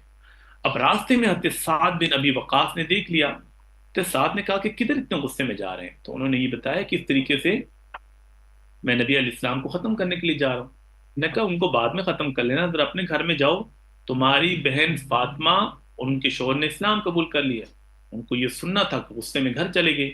وہ گھر جا کے دیکھا تو واقعی قرآن کی کچھ صورتیں لکھی ہوئی تھیں۔ تو پہلے انہوں نے بہنوئی کو مارنا شروع کر دیا، بہن بچانے کے لیے آئے تو بہن کو بھی اتنا مارا کہ خون خون سے ان کا چہرہ بھی خون آلود ہو گیا۔ اس کے بعد تھوڑا غصہ کم ہوا تو کہنے لگے کہ ذرا دکھاؤ یہ کیا لکھا ہوا تھا۔ تو ان کی بہن نے کہا یہ ناپاک لوگ اس کو ہاتھ نہیں لگا سکتے، جاؤ پہلے شاور لو۔ انہوں نے نہایا، غسل کیا، اس کو پڑھنا شروع کیا۔ اس میں نا سورت طٰہٰ کی چند آیتیں لکھی ہوئی تھیں۔ سورت طٰہٰ کو انہیں پڑھتے گئے تو ان کی بھی حالت چینج ہو گئی، اور کہنے لگے کہ بس میں نے بھی اسلام قبول کرنا ہے۔ اور اس کے بعد پھر اس گھر میں نا ایک اور صحابی چھپے ہوئے تھے، ان کا نام تھا حضرت خباب۔ وہ ان کو قرآن پڑھا رہے تھے، جو ہے تو عمر کی آواز ہے تو وہ چھپ گئے، ان کو پتا تو عمر نے تو بہت زیادہ مطلب سختی کرنی ہے۔ وہ باہر نکلے، انہوں نے کہا کہ عمر خوشخبری ہو، کل ہم نبی علیہ السلام کے پاس رات کو بیٹھے ہوئے تھے، آپ نے اللہ سے دعا کی کہ اللہ 2 عمر میں سے جو آپ کو سب سے اچھا لگتا ہے نا اس کو اسلام کی توفیق دے دیں۔ ایک تو عمر آپ ہیں، دوسرا عمر کون تھا؟ دوسرا عمر تھا ابو جہل۔ ابو جہل کا جو اصل نام تھا عمر بن ہشام۔ ابو جہل کا نام تھا عمر بن ہشام، اور اس کا ٹائٹل تھا ابو الحکم، یعنی اس کو جو کنیت دی ہوئی تھی نا، اس کو لوگ کس ٹائٹل سے پکارتے تھے؟ ابو الحکم کے نام سے۔ تو میں لکھ دیتا ہوں ابو الحکم۔ ابو الحکم اس کا ٹائٹل تھا، اور نام تھا اس کا عمر بن، ایک منٹ، عمر بن ہشام۔ تو لگتا ہے کہ نبی علیہ السلام کی دعا آپ کے حق میں قبول ہوگی۔ بہرحال جی وہ بھی چلے جاتے ہیں دار ارقم، وہاں پہ وہ بھی اسلام قبول کرتے ہیں، اور ان دونوں شخصیات کی اسلام قبول کرنے سے اسلام کو پھر بہت فائدہ ہوتا ہے، اور نبی علیہ السلام بھی بڑے خوش ہوتے ہیں۔ حضرت عمر کہتے ہیں رسول اللہ اب تو ہم نے دار ارقم میں کوئی نہیں بیٹھنا، اب ہم باہر جائیں گے، بیت اللہ کے سامنے نماز پڑھیں گے، ہم دیکھتے ہیں کہ کسی میں ہمت ہے، کون ہمیں روک کے دکھاتا ہے۔ تو مسلمان پھر کبھی کبھی بیت اللہ بھی چلے جاتے تھے، وہاں جا کر بھی عبادت کرتے، اور کسی میں اتنی طاقت نہیں ہوتی تھی، حضرت حمزہ بھی سامنے ہوتے، حضرت عمر بھی ہوتے، تو یہ دو شخصیات ہیں جس سے اسلام کو کافی طاقت ملی. حضرت حمزہ کا اسلام وہ بھی 6 نبوی کو ہے، اور حضرت عمر رضی اللہ تعالیٰ عنہ کا اسلام بھی نبوت کے 6 سال ہے. اب ہم چلتے ہیں نبوت کے 7ویں سال کی طرف. 7th 8th and 9th years. نبوت کا 7واں سال، 8واں اور 9واں سال. یہ جو 3 سال ہیں یہ بھی نبی علیہ السلام کے لیے مشکل سال تھے، کیونکہ آپ کا اور آپ کی فیملی کا جو بنو ہاشم کے لوگ ہیں، چاہے انہیں اسلام قبول کیا یا نہیں کیا، اسی طریقے سے آپ کے فالورز جو ہیں ان کا سوشل اور اکنامک بائیکاٹ کیا گیا. وہ یہ کہ قریش مکہ نے کہا بھائی یہ تو حضرت عمر بھی اسلام لے آئے، ادھر سے حضرت حمزہ نے بھی اسلام قبول کر لیا، بڑے بڑے سردار ہمارے ہاتھ سے جا رہے ہیں، اب ہم نبی علیہ السلام پہ ایسی پابندی لگاتے ہیں کہ آپ سے لوگوں کا کنیکشن ہی ختم کر دیں، کیونکہ جو آپ کی بات سنتا ہے وہ آپ کا ہو جاتا ہے. اب کیا کریں جی؟ سب بیت اللہ کے قریب بیٹھ گئے. سب نے کہا کہ ہم ایک ڈاکومنٹ تیار کرتے ہیں، اس ڈاکومنٹ پہ لکھتے ہیں کہ جو شخص بھی نبی کریم صلی اللہ علیہ وسلم سے، بنو ہاشم سے، نبی علیہ السلام کے خاندان سے، فالور سے، جو آپ کے ساتھ کھڑے ہیں ان سے بات چیت کرے گا، ان کے ساتھ کوئی چیز خریدے گا، بیچے گا، ہم اس کے ساتھ بھی وہی سلوک کریں گے. اس لیے ان کے ساتھ بات چیت بھی بند ہے، ان کے ساتھ سوشل گیدرنگ، سوشل کانٹیکٹ سارے ختم ہو گئے، اکنامک کانٹیکٹ سارے ختم ہو گئے. یعنی سوشل تعلقات کا مطلب ہے ان کی خوشی غمی میں شریک نہیں ہونا، ان کے گھر نہیں جانا، ان کو گھر نہیں بلانا، ان کے سلام کا جواب نہیں دینا. اور اکنامک بائیکاٹ کا مطلب ہے کہ معاشی قطع تعلق، کوئی چیز خرید نہیں سکتے، بیچ نہیں سکتے، پارٹنرشپ نہیں کر سکتے، تجارت نہیں کر سکتے، وہ سب چیزوں کو بین کر دیا. اب وہ سارا ڈاکومنٹ تیار کیا، اس کو بیت اللہ پہ لٹکا دیا اور کہا کہ جو اس کی مخالفت کرے گا اس کا نام بھی وہیں لکھ دیں گے. اس طریقے سے ایک ایگریمنٹ پورا طے ہو گیا، اور مسلمانوں کو انہوں نے مجبور کر دیا کہ وہ اپنے گھروں کو چھوڑیں. اب مسلمانوں کو گھروں سے باہر نکال رہے ہیں، مسلمان باہر نکل رہے ہیں. تو حضرت ابو طالب نے جب یہ سارا منظر دیکھا نا کہ مسلمان کوئی ادھر ہے کوئی ادھر ہے، آپ نے کہا سب میرے پاس آ جاؤ. ان سب کو اکٹھا کیا، اور حضرت ابو طالب کی نا پرسنل زمین تھی مکہ کے قریب، وہاں سب کو اکٹھا کر کے کہا کہ یہاں پہ ٹینٹ لگا لو، اور تمام لوگ اکٹھے رہیں گے تو ہم تو آپس میں بات کر سکتے ہیں، ہمیں تو کوئی نہیں روکے گا. اور وہ جو جگہ تھی نا اس کو ہم کہتے ہیں شعب ابی طالب. شعب کا مطلب ہوتا ہے گھاٹی، ویلی، یعنی وہ حضرت ابو طالب کی پرسنل زمین تھی، تو اس کو کہتے ہیں ہم شعب ابی طالب. تو وہاں پر انہوں نے جمع کر دیا. بہرحال وہ جو 3 سال تھے وہ مشکل ترین تھے، کیونکہ اس میں 3 4 مہینوں میں کھانا تو ختم ہو گیا، پتے کھا کھا کے گزارا کیا. یا حج کے سیزن میں جب وزٹرز آتے تھے یا پلگرمز آتے تھے ان کو تو نہیں روک سکتے تھے قریش مکہ، کیونکہ حج وغیرہ تو اسلام سے پہلے بھی ہوتا تھا، اپنے انداز سے ہوتا تھا. بہرحال ان لوگوں سے کچھ نہ کچھ چیزیں خرید لیتے. تو بہرحال یہ 3 سال بہت مشکل میں گزارے. 7th year of prophethood، 8th year of prophethood and 9th year of prophethood. ان 3 سالوں میں نبی علیہ السلام زیادہ پریچ بھی نہیں کر سکے، کیونکہ آپ کے ساتھ انٹریکشن ہی نہیں تھا، اور بہت کم لوگ ہمیں ملتے ہیں جنہوں نے اسلام قبول کیا ہو. لیکن یہ سال ایک مشکل ترین سال تھے آپ کے لیے، آپ کی فیملی کے لیے، آپ کے کمپینینز کے لیے، کہ آپ کا معاشی طور پہ بھی بہت برا حال تھا اور معاشرتی طور پہ بھی ایک آئسولیشن کا شکار ہو گئے تھے. تو یہ بائیکاٹ کے سال گزرے. اس کے بعد جی پھر نبی کریم صلی اللہ علیہ وسلم کی زندگی کا 10th year میں آ جاتے ہیں، نبوت کا 10واں سال. اب 7th year کے اینڈ پہ کیا ہوتا ہے کہ اب 3 سال تقریباً گزر گئے، اور بنو ہاشم کا اور قریش کا غصہ بھی کم ہو گیا، کوئی بہت بڑی تعداد میں لوگوں نے اسلام بھی قبول نہیں کیا. ان لوگوں نے کہا یار بس کرتے ہیں، بہت ہو گیا، ہمارے اپنے ہی لوگ ہیں، کتنا ہے مطلب ان کا ہم بائیکاٹ کریں گے. ان نے اس تحریر کو اتارنے کی کوشش کی جو بیت اللہ پہ لگائی تھی، تو اس کو دیمک نے کھا کے ویسے ہی ختم کر دیا. تو سب نے کہا کہ بس اب تو اس تحریر کو اللہ نے ختم کر دیا، تو ہم بھی اس ایگریمنٹ کو ختم کرتے ہیں، نن البائٹ کرتے ہیں. اور اس کے بعد نبی علیہ السلام اور سب لوگوں کے ساتھ دوبارہ سے تعلقات شروع ہو گئے. تو یہ سوشل اور اکنامک بائیکاٹ کا خاتمہ ہوگا 9th year کے اینڈ میں. 3 سال یہ رہا، 7th year، 8th year اور 9th year کے اینڈ پہ جا کے یہ کیا ہو گیا، ختم ہو گیا. اس کے بعد ہم آ جاتے ہیں جی 10th year کی طرف. 10th year جو ہے یہ نبی علیہ الصلوۃ والسلام نے اس کو کہا کہ یہ عام الحزن ہے، یہ غم کا سال ہے. جی رمشا آپ نے کیا کہنا ہے؟ السلام علیکم سر. وعلیکم السلام. سر کائنڈلی یہ جو سلائڈس ہیں سے آپ لوگ ٹیچ کروا رہے ہیں یہ آپ سینڈ کر دیں گے آج گروپ میں؟ میں دیکھ رہا ہوں، میں نے واٹس ایپ کی ہیں، ابھی تک پہنچی نہیں آپ لوگوں کو. ایک مجھے دیکھنے دیں ساتھ ساتھ. سر یہ والی نہیں ہوئی، باقی ہو گئی ہیں. ایک منٹ میں دیکھتا ہوں. جی جی، میں کیوں نہیں بھیجوں گا، یہ میں نے بھیجنی، بلکہ میں نے بھی کلاس سے پہلے ہی بھیجنے کی کوشش کی ہے، تو خیر میں نیٹ تھوڑا سا سلو ہے جس کی وجہ سے آستے آستے پہنچ رہیں گی، ٹھیک ہے پہنچ جائیں گی، بالکل بھیج رہا ہوں. Okay sir. سر کائنڈلی آج بتا دیجیے گا کہ ایک کویشچن جو ہے وہ کتنی شیٹس پہ اٹیمپٹ ہونا چاہیے 20 مارکس کا اسلامیہ؟ دیکھیں وہ ہم نے کہا تھا 8 شیٹس پہ آپ کریں گے تو زیادہ بہتر ہوگا، ٹھیک ہے. 8 شیٹس پہ اگر آپ ایک کوشچن کرتے ہیں تو وہ زیادہ اچھا کنسیڈر ہوگا، وہ میں آپ کو سارا بتاؤں گا، ٹھیک ہے. ابھی آپ نے اوکے. کوشچن اٹمپٹ نہیں کرنے، آپ کو میں یہ چیز بتا رہا ہوں کہ ابھی کوشچن پہ نہ جائیے گا. جیسے ویسے سامنے جیسی شیٹ ہے نا، دونوں سائڈ پہ اگر ہم کاؤنٹ کرتے ہیں تو اس طرح کی آپ نے 4 شیٹس لینی ہے، ٹھیک ہے. تو 8 شیٹس ہوگی اور ایک پہ تقریباً آپ دیکھتے ہیں 29 7 کے قریب لائنز ہوتی ہیں، اس کے اکارڈنگلی آپ نے کوشچن کرنا ہوگا، ٹھیک ہے. Thank you. اچھا 10th ایئر کی ہم بات کر رہے تھے کہ 10th ایئر جو ہے نبی علیہ السلام کی زندگی کا جو سال ہے جس کو ہم کہتے ہیں عام الحزن، غم کا سال، the year of sorrow, the year of griefs. غم کا سال کیسے ہے کہ پہلے نبی کریم صلی اللہ علیہ وسلم کے چچا کا انتقال ہو گیا، حضرت ابو طالب، جن سے آپ بہت زیادہ پیار کرتے تھے. اور دوسرے نمبر پہ نبی کریم صلی اللہ علیہ وسلم کی جو سب سے پیاری بیوی تھیں، جن نے آپ کو بہت سپورٹ کیا، حضرت خدیجہ رضی اللہ تعالیٰ عنہ، ان کا انتقال ہو گیا 65 سال کی عمر میں. تو اس وجہ سے پھر نبی کریم صلی اللہ علیہ وسلم نے کہا کہ یہ میرے لیے غم کا سال ہے، عام الحزن. اچھا سلائڈ شو نہیں ہو رہی، ایک منٹ. ٹھیک ہے یہاں پر آپ کو ایج 63 لکھی ہوئی ہے، لیکن آپ نے 65 لکھنا ہے، ٹھیک ہے. 63 نہیں کرنا، 65، ٹھیک ہے. زیادہ کتابوں میں 65 ہے. تو اس کو ہم کہتے ہیں عام الحزن. یہ بھی ایم سی کیوز میں آ چکا ہے کہ عام الحزن کس سال کو کہتے ہیں؟ 10th ایئر کو کہتے ہیں. کیوں کہتے ہیں؟ کیونکہ حضرت ابو طالب اور حضرت ختیجہ دونوں کا انتقال ہو گیا تھا اس سال. عمر اباب آپ نے کیا کہنے؟ جی. سر السلام علیکم.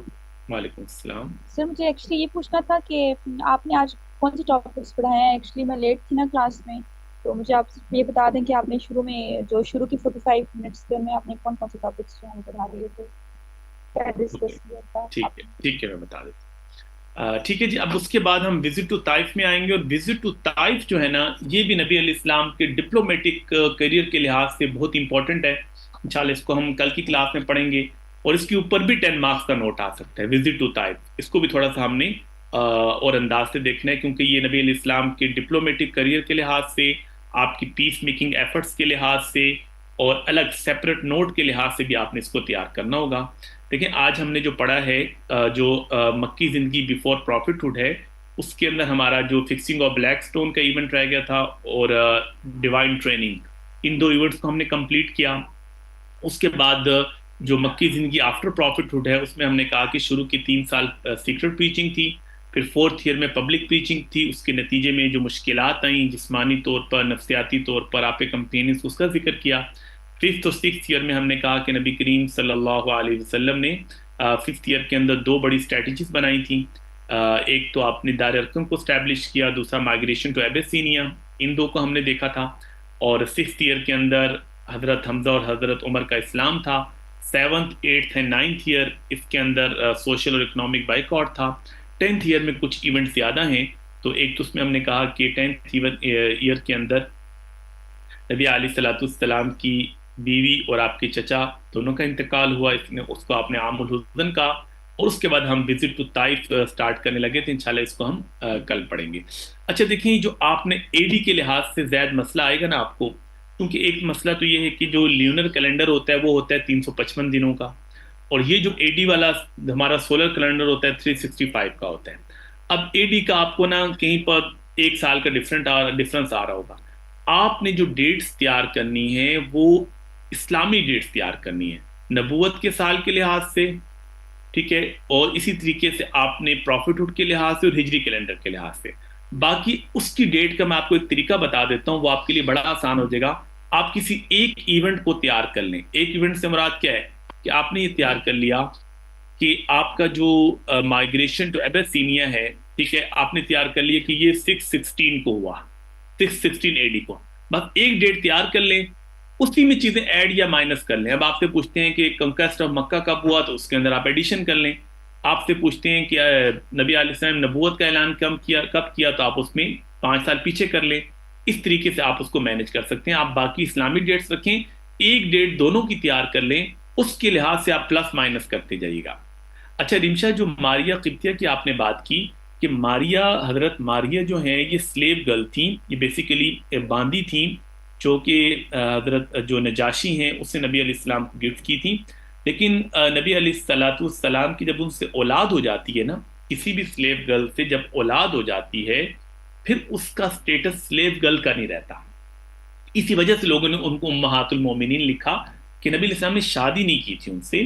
سلیو گرل سے جب آپ کی اولاد ہو جائے تو اس کو بیچا نہیں جا سکتا، پھر وہ سلیو گرل کا سٹیٹس بھی نہیں ہوتا، اور امہات المومنین کا سٹیٹس تب ہوگا جب شادی کر لیں.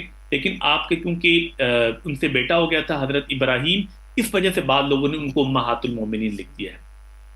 ٹھیک ہے جی، یہ وجہ ہے اس کی. لیکن سٹل امہات المومنین میں نہیں آتی. جی دیکھیں، پہلے نمبر پہ منزہ 4 اور دوسرے میں 8. جی مریم خان.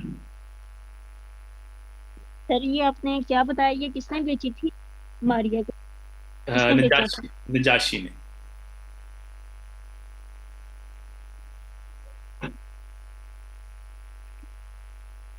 ٹھیک ہے جی، انشاءاللہ پھر کل ملتے ہیں. Thank you so much G.